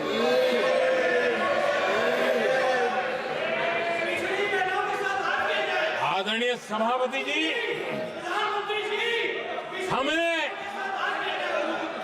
हमने संविधान संशोधन किया, हमने देश की एकता के लिए किया। बाबा साहब आंबेडकर का संविधान 370 की दीवार के कारण जम्मू कश्मीर की तरफ देख भी नहीं सकता था।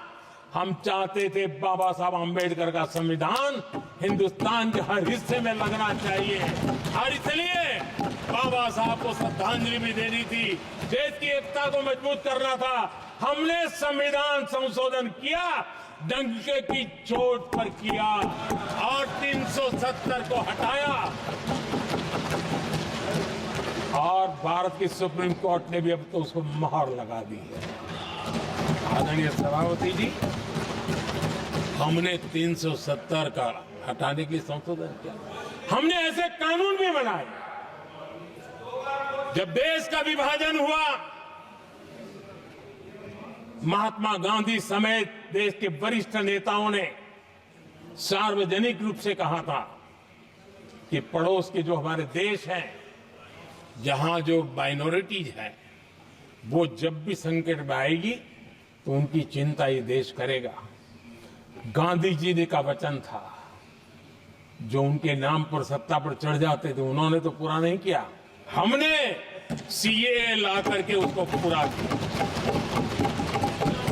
वो कानून हमने लाया, हमने किया है और गर्व के साथ आज भी हम उसको ओन कर रहे हैं, मुंह नहीं छुपाते हैं, क्योंकि देश के संविधान की भावना के साथ मजबूती के साथ खड़े रहने का हमने काम किया।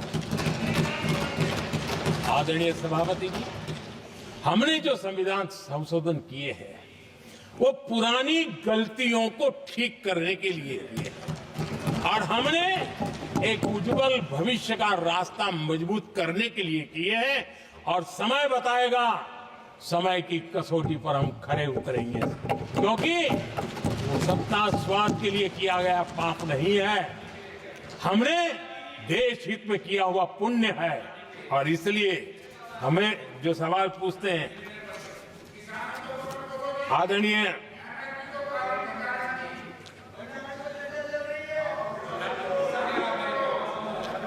सभापति जी, यहां संविधान पर अनेक भाषण हुए,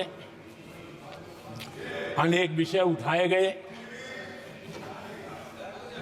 हर एक की अपनी मजबूरियां होगी, राजनीति कुछ न कुछ करने के लिए कुछ करते होंगे, लेकिन आदरणीय सभापति जी, हमारा संविधान सबसे ज्यादा जिस बात को लेकर के संवेदनशील रहा है वो है भारत के लोग, वी द पीपल, भारत के नागरिक। संविधान उनके लिए है, उनके हितों के लिए है, उनके कल्याण के लिए है, उनकी गरिमा के लिए है और इसलिए संविधान भारत के कल्याणकारी राज्य के लिए हमें दिशा निर्देश देता है और कल्याणकारी राज्य का मतलब है जहां नागरिकों को भी गरिमा प्राप्त हो, उनको गरिमामय जीवन की गारंटी मिलनी चाहिए। हमारे कांग्रेस के साथियों को एक शब्द बहुत प्रिय है, मैं आज उस शब्द का उपयोग करना चाहता हूं और उनका सबसे प्रिय शब्द जिसके बिना वो जी नहीं सकते, वो शब्द है जुमला। कांग्रेस के हमारे साथी, उनको दिन रात जुमला, लेकिन इस देश को पता है हिंदुस्तान में अगर सबसे बड़ा जुमला कोई था और वो 4 पीढ़ी ने चलाया। वो जुमला था गरीबी हटाओ। ये ऐसा जुमला था, ये गरीबी हटाओ ऐसा जुमला था। उनकी राजनीति की रोटी तो सिकती थी, लेकिन गरीब का हाल ठीक नहीं होता था। आदरणीय सभापति जी, जरा कोई मुझे कहे, आजादी के इतने सालों के बाद क्या एक डिग्निटी के साथ जीने वाले परिवार को क्या उसे टॉयलेट भी उपलब्ध नहीं होना चाहिए? क्या आपको ये काम करने की फुर्सत नहीं मिली? आज देश में टॉयलेट बनाने के अभियान को, जो गरीबों के लिए एक सपना था, उसकी डिग्निटी के लिए हमने इस काम को हाथ में लिया और हमने जी जान से उसे जुटे रहे। उसका मजाक उड़ाया गया, मुझे मालूम है, लेकिन उसके बाद भी सामान्य नागरिक के जीवन का गरिमा, ये हमारे दिल और दिमाग में होने के कारण हम डिगे नहीं, हम अड़े रहे, हम आगे बढ़ते चले गए और तब जाकर के ये सपना साकार हुआ। माताएं बहनें खुले में सोच जा रही थी, या तो सूर्योदय के पहले या सूर्योदय के बाद, और आपको कभी पीड़ा नहीं हुई। और उसका कारण यह था कि आपने गरीबों को और गरीबी को टीवी में देखा है, अखबार की सुर्खियों में देखा है, आपको गरीब की जिंदगी का पता नहीं, वरना आप इसके साथ ऐसा जुल्म नहीं करते। आदरणीय सभापति जी, इस देश की 80% जनता पीने के शुद्ध पानी के लिए तरसती रही। क्या मेरा संविधान हमें रोकता था? क्या संविधान तो ये चाहता था कि सामान्य मानवीय की सुविधाओं को ध्यान दिया जाए। आदरणीय सभापति जी, ये काम भी हमने बड़े समर्पण भाव से आगे बढ़ाया है। आदरणीय सभापति जी, इस देश की करोड़ों माताएं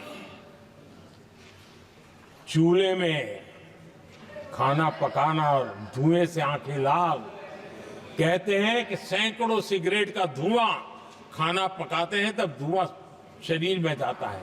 उन माताओं बहनों की आंखें लाल होती थी, इतना नहीं, उनका शरीर स्वास्थ्य खत्म हो जाता था। उनको धुएं से मुक्ति का काम। और 2013 तक क्या चर्चा चलती थी? 9 सिलेंडर देंगे कि 6 सिलेंडर देंगे।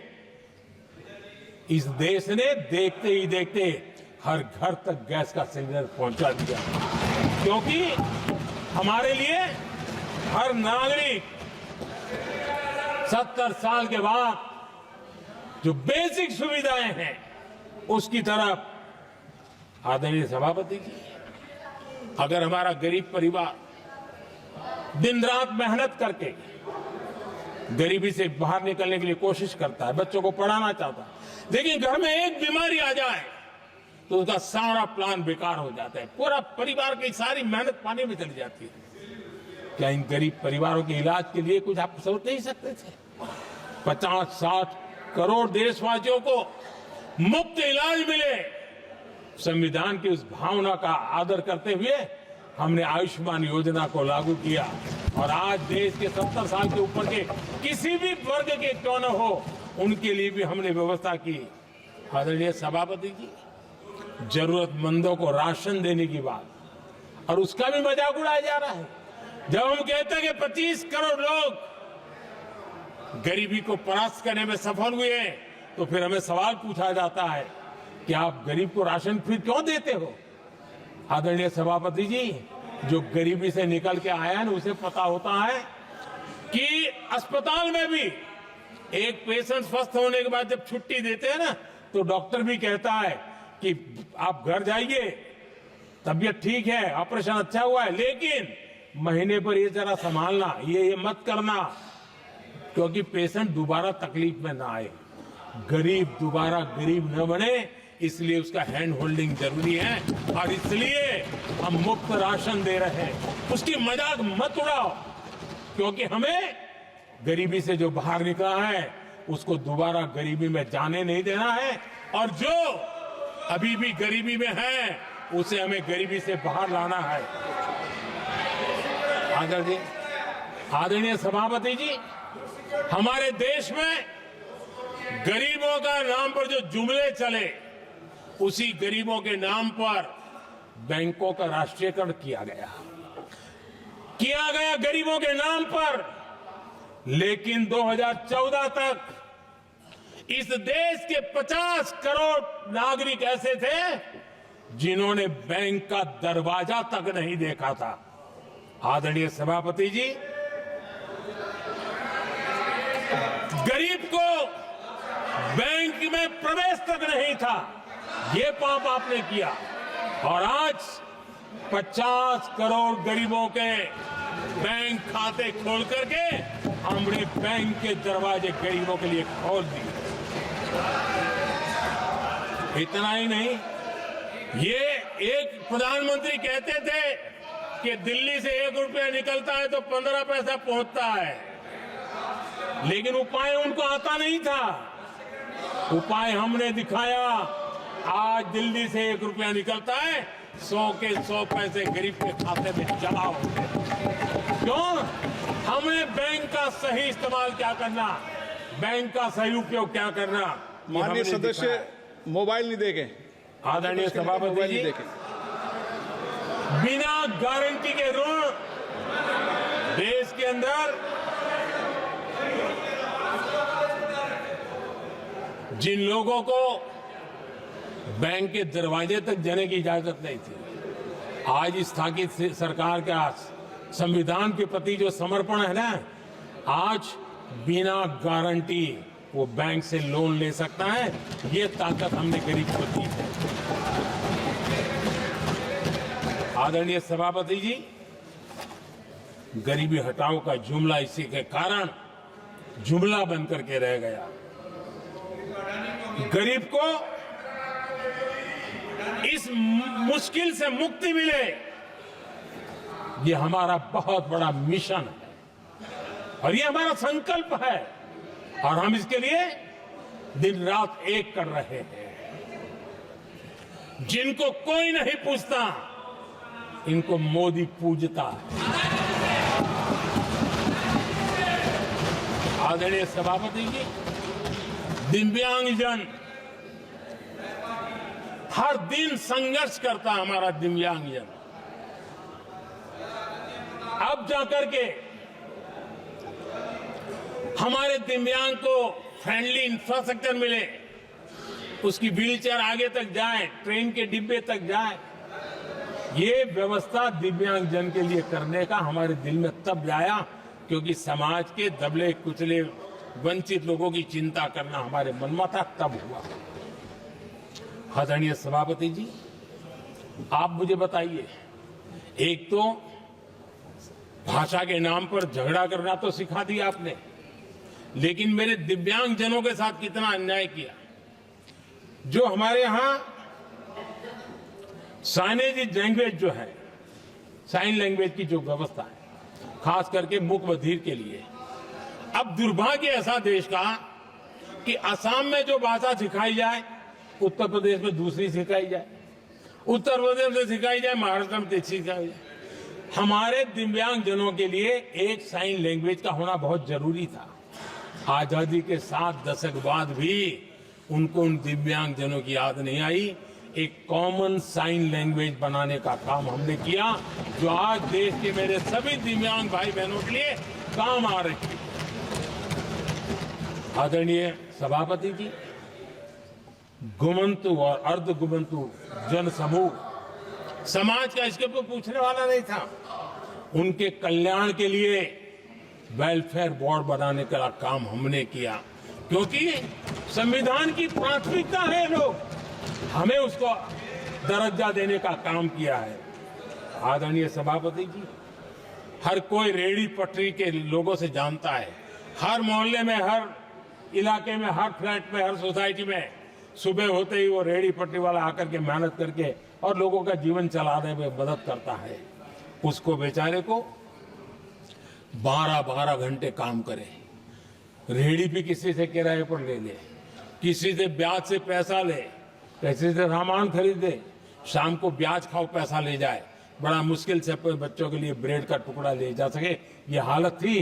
ये हमारी सरकार ने है रेहड़ी पटरी वालों के लिए स्वनिधि योजना बना करके बैंक से उनको बिना गारंटी लोन देने का शुरू किया, और आज उसके कारण, वो स्वनिधि योजना के कारण वो तीसरे राउंड तक पहुंचा है और अधिकतम लोन बैंक से उसको सामने से मिल रही है। उसकी प्रतिष्ठा और उसका विस्तार हो रहा है, विकास भी हो रहा है। आदरणीय सभापति जी, इस देश में हम में से कोई ऐसा नहीं होगा जिसको विश्वकर्मा की जरूरत न पड़ती हो। समाज की व्यवस्था की एक बहुत बड़ी व्यवस्था बनी थी, सदियों से चली आ रही थी, लेकिन वो विश्वकर्मा साथियों के लिए कभी पूछा नहीं गया। हमने विश्वकर्मा के कल्याण के लिए योजना बनाई, बैंक से लोन लेने की व्यवस्था की, उनको नई ट्रेनिंग देने की व्यवस्था की, उनको आधुनिक टूल देने की व्यवस्था की, नई डिजाइन से काम बनाने की चिंता की, और उसको हमने मजबूत बनाने का काम किया। आदरणीय सभापति जी, ट्रांसजेंडर जिसको परिवार ने धुतकार दिया, जिसको समाज ने धुतकार दिया, जिसकी कोई चिंता करने वाला नहीं था, ये हमारी सरकार है कि इसको भी भारत के संविधान ने हक दिए हैं। उस ट्रांसजेंडर के अधिकारों के लिए कानून और व्यवस्थाएं बनाने का काम किया, उनको गरिमापूर्ण जीवन मिले, उनके अधिकारों की सुरक्षा के लिए हमने काम किया। आदरणीय सभापति जी, हमारे आदिवासी समाज इतनी सारी बातें करते, मुझे तो याद है मैं जब गुजरात का मुख्यमंत्री बना तो हमारे यहाँ उमरगांव से अंबाजी तक एक पूरा बेल्ट, गुजरात का पूर्वी हिस्सा पूरा आदिवासी बेल्ट, और एक कांग्रेस के मुख्यमंत्री आदिवासी रह चुके थे। इतने सालों के बाद भी उस पूरे इलाके में एक भी साइंस स्ट्रीम की स्कूल नहीं थी। मेरे आने से पहले एक भी साइंस स्ट्रीम की स्कूल नहीं थी।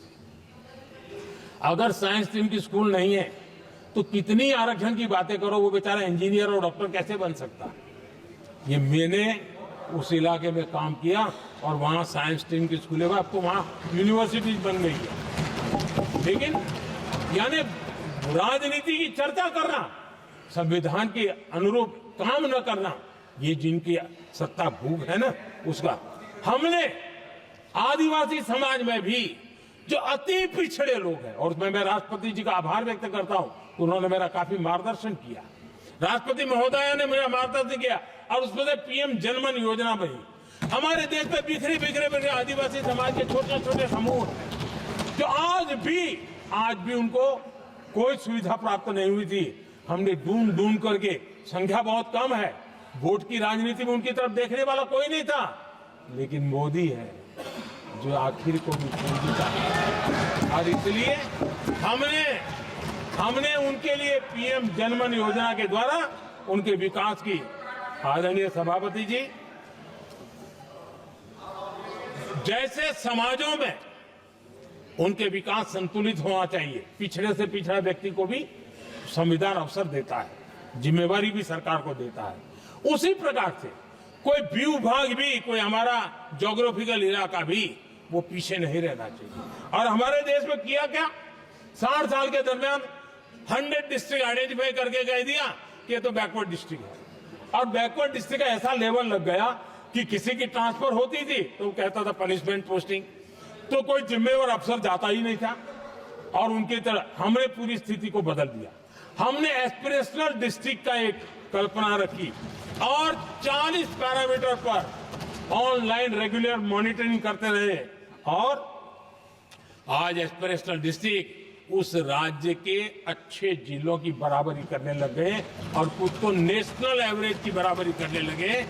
भूभाग भी पीछे न रहे, कोई जिला अब इसको आगे ले गए करके हमने 500 ब्लॉक को एस्पिरेशनल ब्लॉक बना करके उनके डेवलप पर स्पेशल फोकस करने की दिशा में हम काम कर रहे हैं।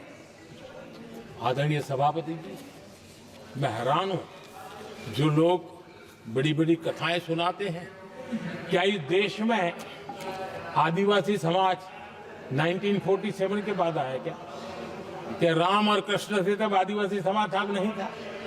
जो आदिवासी समाज को आदि पुरुष वीर पुरुष हम कहते हैं, लेकिन आजादी के कई दशकों के बाद भी इतना बड़ा आदिवासी समूह, उनके लिए अलग मंत्रालय नहीं बनाया गया। पहली बार अटल बिहारी वाजपेयी की सरकार आई और उन्होंने अलग आदिवासी मंत्रालय बनाया, अलग आदिवासी विकास और विस्तार के लिए बजट दिया। आदरणीय सभापति जी, हमारे माछीमार समाज, मछुआरा समाज, क्या अब ये भी आया है क्या? क्या उनकी नजर नहीं गई आपकी? इन मछुआरा समाज के कल्याण के लिए पहली बार हमारी सरकार ने आकर के अलग मंत्रालय बनाया फिशरीज का। उनके कल्याण के लिए अलग से हमने बजट दिया। समाज के इस तबके की चिंता की। आदरणीय सभापति जी, मेरे देश का छोटा किसान, उसके जीवन में सहकारिता एक मुख्य अंग है। छोटे किसान की जिंदगी को सामर्थ्य देने के लिए सहकारी क्षेत्र को जिम्मेवार बनाना, सहकारी क्षेत्र को सामर्थ्यवान बनाना, सहकारी क्षेत्र को बल देना, इसकी महात्मा हम समझते हैं, क्योंकि छोटा किसान, उसकी चिंता हमारे दिल में थी और इसलिए हमने अलग सहकारिता मंत्रालय बनाया। हमारी सोचने का तरीका क्या है? हमारे देश में नौजवान है, पूरा विश्व आज वर्कफोर्स के लिए तरस रहा है। देश में डेमोग्राफिक डिवीजन लेना है तो हमारे इस वर्कफोर्स को स्किल बनाना चाहिए। हमने अलग स्किल मंत्रालय बनाया ताकि दुनिया की आवश्यकता के अनुसार मेरा देश का नौजवान तैयार हो और विश्व के साथ वो अपने आगे बढ़े। आदरणीय सभापति जी, हमारा नॉर्थ ईस्ट इसलिए कि वहां वोट कम है, सीटें कम है, इसकी कोई परवाह नहीं है।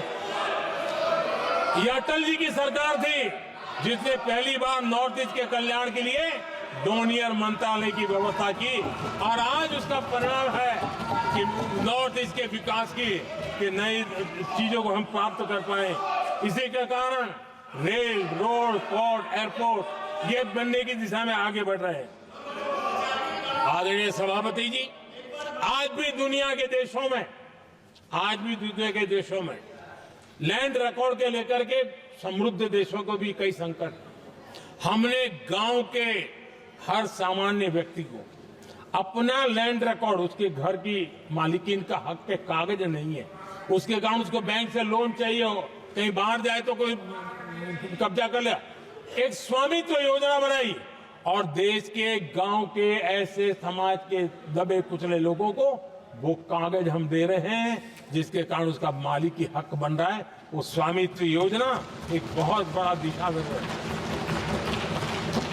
आदरणीय सभापति जी, इन सारे कामों के कारण पिछले 10 वर्ष में हमने जो प्रयास किया, हमने जिस प्रकार से गरीब को मजबूती देने का काम किया है, हमने जिस प्रकार से गरीब के अंदर एक नया आत्मविश्वास पैदा किया है और एक सही दिशा में चलने का परिणाम है कि आज इतने कम समय में मेरे देश के 25 करोड़ मेरे गरीब साथी गरीबी को परास्त करने में सफल हुए और हमें इस बात का गर्व है।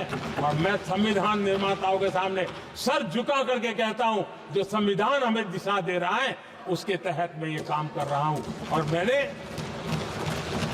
आदरणीय सभापति जी, जब हम सबका साथ सबका विकास की बात करते हैं, वो नारा नहीं है, वो हमारे आर्टिकल ऑफ फेथ है। और इसलिए हमने सरकार की योजनाएं भी बिना भेदभाव को चलाने की दिशा में काम किया है और संविधान हमें भेदभाव की अनुमति नहीं देता है। और इसलिए हमने आगे चल करके कहा है सैचुरेशन, जिसके लिए जो योजना बनी है उसका लाभ उन लाभार्थी को 100% लाभार्थी को मिलना चाहिए। ये सैचुरेशन अगर सच्चा सेकुलरिज्म को है ना, तो ये सैचुरेशन में है।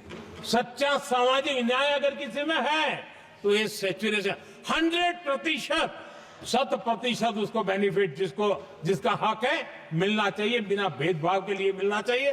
तो ये भाव लेकर के हम सच्चे सेकुलरिज्म को और सच्चे सामाजिक न्याय को लेकर के जी रहे हैं। आदरणीय सभापति जी, संविधान के हमारे एक और स्पिरिट भी है और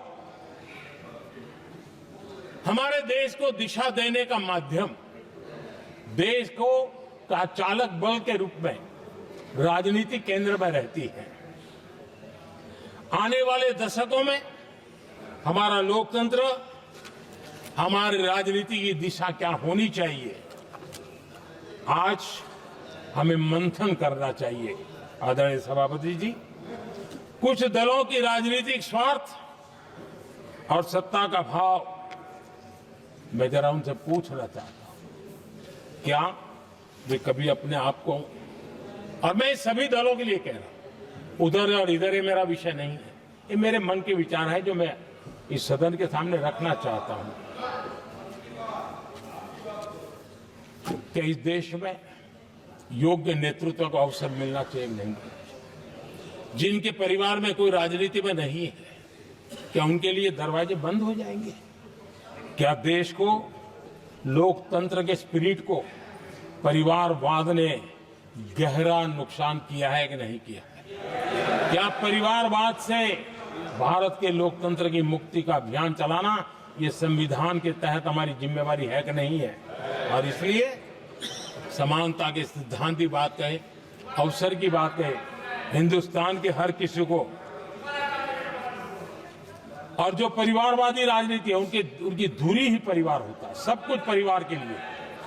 देश को, देश के नौजवानों को आकर्षित करने के लिए, लोकतंत्र को मजबूत बनाने के लिए और देश के युवाओं को आगे आने के लिए हम सभी राजनीतिक दलों ने प्रयास करना चाहिए। सभी राजनीतिक दलों ने, जिनकी पार्श्वभूमि में राजनीतिक परिवार नहीं है, ऐसे फ्रेश ब्लड को लाने के लिए प्रयास करना, ये मैं मानता हूं कि देश की लोकतंत्र की, और इसीलिए मैंने लाल किले से कहा है कि मेरा एक विषय लेके मैं लगातार बोल रहा हूं, बोलता रहूंगा। 1 लाख ऐसे नौजवानों को देश की राजनीति में लाना है जिनका कोई परिवार का बैकग्राउंड राजनीतिक परिवार का नहीं है, और इसलिए देश को एक फ्रेश एयर की जरूरत है, देश को नई ऊर्जा की जरूरत है, देश को नए संकल्प और सपने लेकर के आने वाले युवकों की जरूरत है। और भारत के संविधान के जब 75 वर्ष मना रहे हैं तो हम उस दिशा में आगे बढ़े। आदरणीय सभापति जी, मुझे याद है मैंने एक बार लाल किले से संविधान में हमारे कर्तव्य को लेकर के उल्लेख किया था, और मैं हैरान हूं कि जिनको संविधान का समझ नहीं आता है वो कर्तव्य की भी मजाक उड़ाने लग गए। मैंने ऐसा कोई इंसान देखा नहीं दुनिया में कि जिसको इसमें भी इतराज हो सकता है आने, लेकिन देश का दुर्भाग्य है हमारे संविधान ने नागरिकों के अधिकार तय किए हैं, लेकिन संविधान को हमसे कर्तव्य की भी अपेक्षा है। और हमारी सभ्यता का सार है धर्म, ड्यूटी, कर्तव्य, ये हमारी सभ्यता का सार है। और महात्मा गांधी जी ने कहा था, महात्मा जी का कोट है, उन्होंने कहा था, मैंने ये अपनी अशिक्षित लेकिन विद्वान मां से सीखा है कि हम अपने कर्तव्यों को जितना अच्छे से निभाते हैं उसी से अधिकार निकल करके आता है। ये महात्मा जी ने कहा था। मैं महात्मा जी की बात को आगे बढ़ाता हूं और मैं कहना चाहूंगा, अगर हम अपने मौलिक कर्तव्यों का पालन करें तो कोई भी हमें विकसित भारत बनाने से नहीं रोक सकता। संविधान का 75वां वर्ष कर्तव्य के प्रति हमारे समर्पण भाव को, हमारी प्रतिबद्धता को और ताकत दें, देश कर्तव्य भावना से आगे बढ़े, ये मैं मानता हूं समय की मांग है। आदरणीय सभापति जी, भारत के भविष्य के लिए संविधान के स्पिरिट से प्रेरित होकर के मैं आज इस सदन के पवित्र मंच से 11 संकल्प सदन के सामने रखना चाहता हूं। पहला संकल्प है, चाहे नागरिक हो या सरकार हो, सभी अपने कर्तव्यों का पालन करें। दूसरा संकल्प है हर क्षेत्र, हर समाज को विकास का लाभ मिले, सबका साथ, सबका विकास हो। तीसरा संकल्प है भ्रष्टाचार के प्रति जीरो टॉलरेंस हो। भ्रष्टाचारी की सामाजिक स्वीकार्यता न हो। भ्रष्टाचारी की सामाजिक स्वीकार्यता न हो। चौथा संकल्प है देश के कानून, देश के नियम, देश की परंपराओं के पालन में देश के नागरिकों को गर्व होना चाहिए, गर्व का भाव हो। पांचवा संकल्प गुलामी की मानसिकता से मुक्ति हो, देश की विरासत पर गर्व हो। छठा संकल्प देश की राजनीति को परिवारवाद से मुक्ति मिले। सातवां संकल्प संविधान का सम्मान हो। राजनीतिक स्वार्थ के लिए संविधान को हथियार न बनाया जाए। आठवां संकल्प संविधान की भावना के प्रति समर्पण रखते हुए जिनको आरक्षण मिल रहा है वो न छीना जाए और धर्म के आधार पर आरक्षण की हर कोशिश पर रोक लगे। नौवां संकल्प विमेन लेड डेवलपमेंट में भारत दुनिया के लिए मिसाल बने। 10वां संकल्प राज्य के विकास से राष्ट्र का विकास, ये हमारा विकास का मंत्र हो। 11वां संकल्प एक भारत श्रेष्ठ भारत का ध्येय सर्वोपरि हो। आदरणीय सभापति जी, इसी संकल्प के साथ हम सब मिलकर के अगर हम आगे बढ़ते हैं तो संविधान की जो निहित भावना है वी द पीपल, सबका प्रयास, हम इसी मंत्र को लेकर के आगे चले और विकसित भारत का सपना इस सदन में बैठे हुए सबका तो होना ही चाहिए। 140 करोड़ देशवासियों का सपना जब बन जाता है और संकल्प लेकर के जब देश चल पड़ता है तो इच्छित परिणाम लेकर के रहता है। मेरा 140 करोड़ देशवासियों के प्रति मेरी अपार श्रद्धा रही है। उनके सामर्थ्य पर मेरी श्रद्धा है, देश की युवा शक्ति पर मेरी श्रद्धा है, देश की नारी शक्ति पर मेरी श्रद्धा है। और इसलिए मैं कहता हूं कि देश 2047 देश जब आजादी के 100 साल मनाएगा तो विकसित भारत के रूप में मनाएगा।